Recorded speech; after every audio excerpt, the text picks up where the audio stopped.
çək.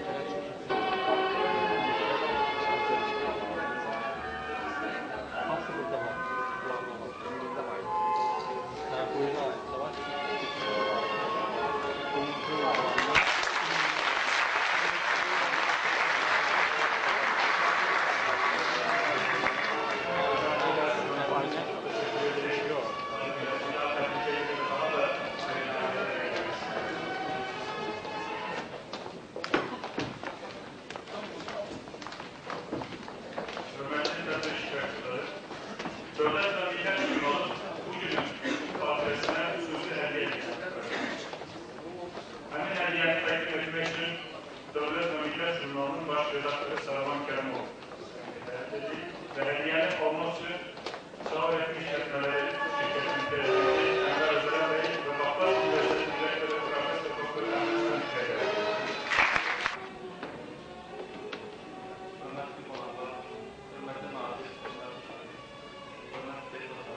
Çox sağ olun ki, bugün siz belə bir məclisə gəldik. Böyük bu gəncləri təbrik etmək üçün ürəkdən gələn qəlbi olan fikirlərinizi söyləyəsiniz. Bu da mənim özümdə də böyük ruh yaratdı. Və bu ilin önündə Millət və Dövlət adlı jurnal təsis etdim. Beytər Bey'in, Ulu Öndərimizin Millət Dövlət Düşmanının olan bir jurnal və onun içində jurnaldan Ulu Öndər, biz Atatürk'ün və həyat fəaliyyəti. Türkiye'nin Azərbaycan dostluğuna sərf olmasıdır.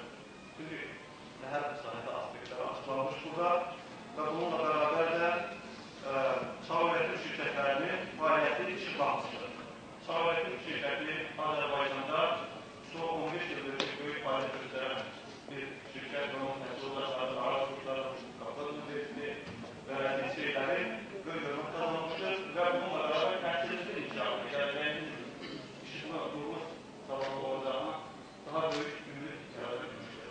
Odur ki, Sağ Üretim şirkətinin prezidentinə və Qafqaz Üniversitesi rəhbərliyinə bu hər hədiyyəni icazə verin, təqdim edin.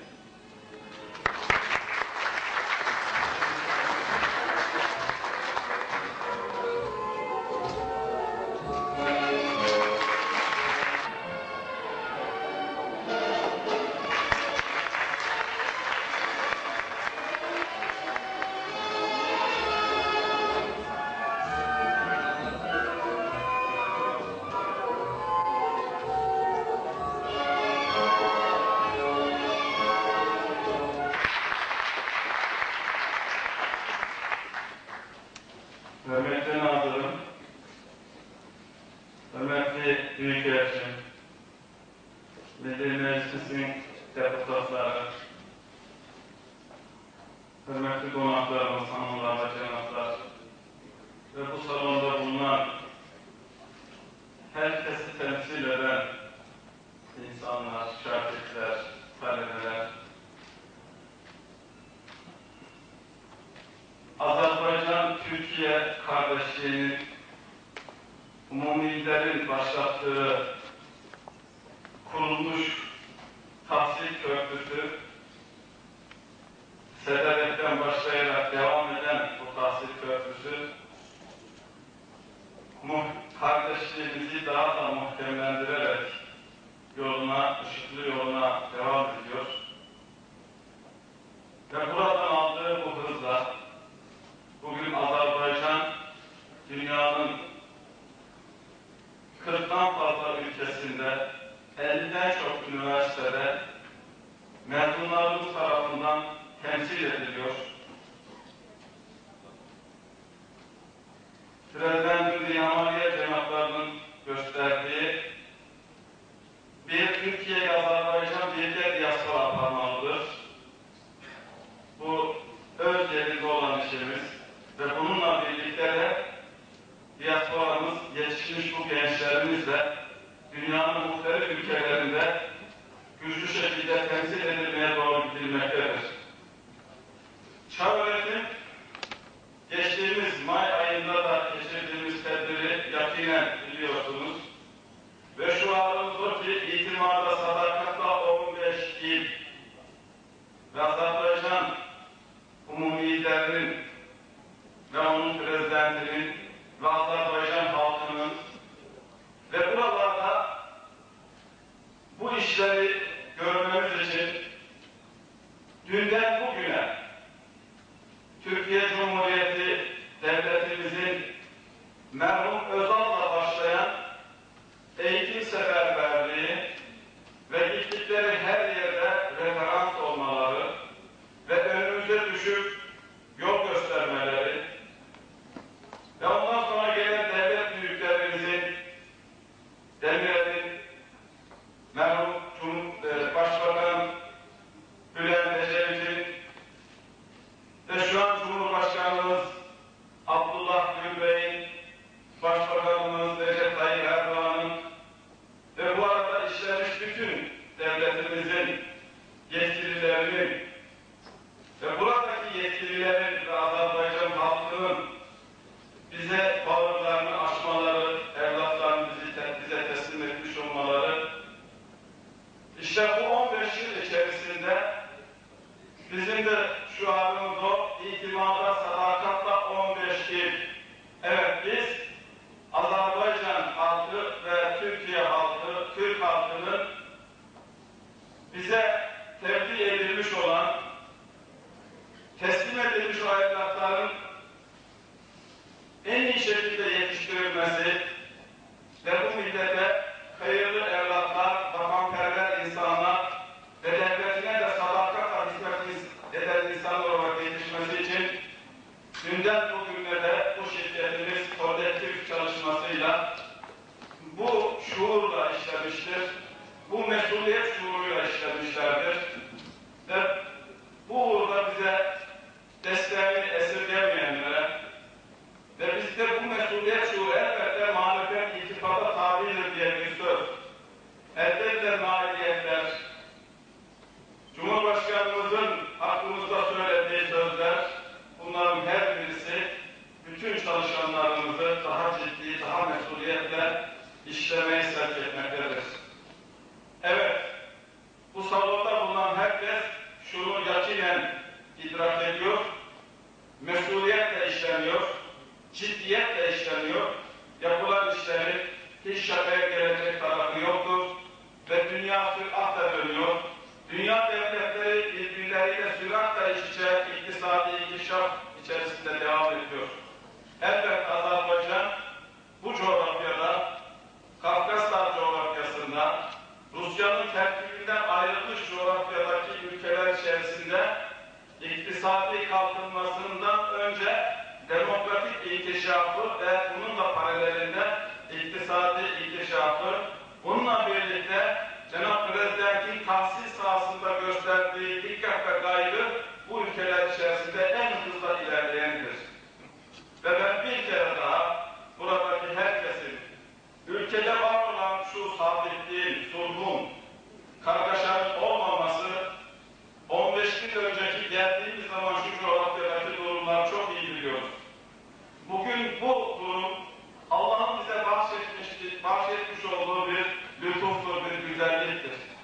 Bu güzellik altında herkesin elinden geldiğini maksimum seviyesinde işleyerek, çalışarak ömrünü bereketlendirmesi onun boynunun insan olarak borcudur diyorum. Ve ben tekrar bu salona bugün iştirak etmiş bütün konuklarımıza görülen iş Azerbaycan-Türkiye kardeşliği ve tahsil işi ve hepimizin işidir. Ve ben burada herkesi gelmesinden dolayı şirketimiz adından ve onun kolektifleri adından işleyen herkes adından teşekkür ediyorum. Gelmemiz bunları daha da yüreklendirerek işletecek, çalıştıracaktır. Tahsil nazırımıza, büyükelçimize, tekrar olarak deputatlarımıza, bütün öğretim üyesi, muhtelif üniversitelerden gelen konuklarımıza, valideynlerimize tekrar teşekkür ediyorum. Daha nice güzel günleri, böyle elde edilmiş muvaffakiyetleri tekrar beraber kutlama dileğiyle saygılar sunuyorum.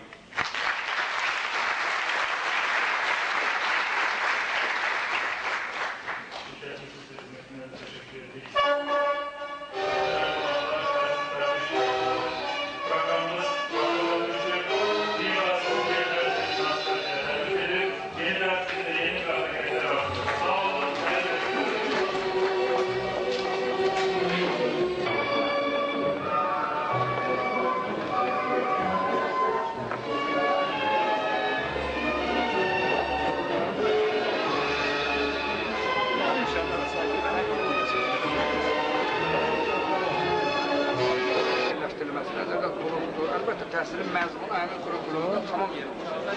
Peki valideynler məktəb formaları tezliklə bağlıdır. Ola bilər olsun, biz demişik, bu il biz bu işə başlayırıq. İlin sonuna qədər bu iş davam edəcək və gələn ildən biz qəti qərar qəbul eləməyə çalışırıq. Yəni, əgər narahatçılıq varsa, forma geyməyə bilər. Heç kəsi məcbur eləmək olur. Sağ olun, çox sağ olun. Yeni məktəblərin ikincisi ilə bağlı iş gedir. İlin sonuna qədər 60 məktəb tikiləcək. Gələn Ben Azerbaycan'da ama bizim öyle bir yani olursa yaxşı olur. Olmazsa da olmaz. Herkesin kendi bir şeyleri var, düşünceleri var. Neden oluyor, neden olmuyor. Biz Türkiye olarak kardeşlerimize kaldık. Biz onu biliriz.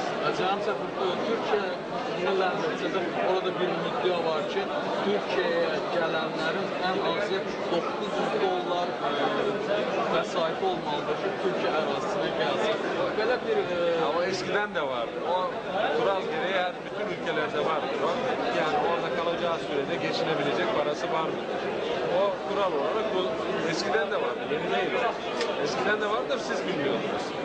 Şimdi de öyle. Ancaq bu tətbiq olunmurdu. Mən bilirəm ki, Azərbaycandan gedənləri heç yoxlanılmırdı ki, $900 Yani o her zaman vardı o kural. Bu kağıtlarda yazılı. O yazılı. Ama esas olan bu işin kaldırılmasıdır. Zaman içinde her şey olur. Cənab Səfir, Ama hep siz sordunuz. Siz de bir şey sordunuz. Ben sormuyorum. Türkiyə ərazisindən keçən Azərbaycanın neft kəmərində bir neçə uzun hadisələri baş vermişdi. Bununla bağlı cinayət işi qaldırılmışdı Türkiyədə. Bu istiqamətdə nəzərlərimiz var. O cinayətkarlar yakalandı. Yakalandı tabii onlar. Gerekli bu muamelede yapılıyor. Onlarla ilgili. Bunu yapan bir şebeke. Yani birkaç kişi var. Onlar yakalandıktan sonra o sadece BTC'ye yapmadılar. Başka ülkesindeki başka şeylere de yaptılar. Fakat yakalandıktan sonra kesildi. Yani olmadı. Bununla bağlı bilmişsiniz. Daha geçiyor. Aslında var 400'de Hazar yazısında. Yani daha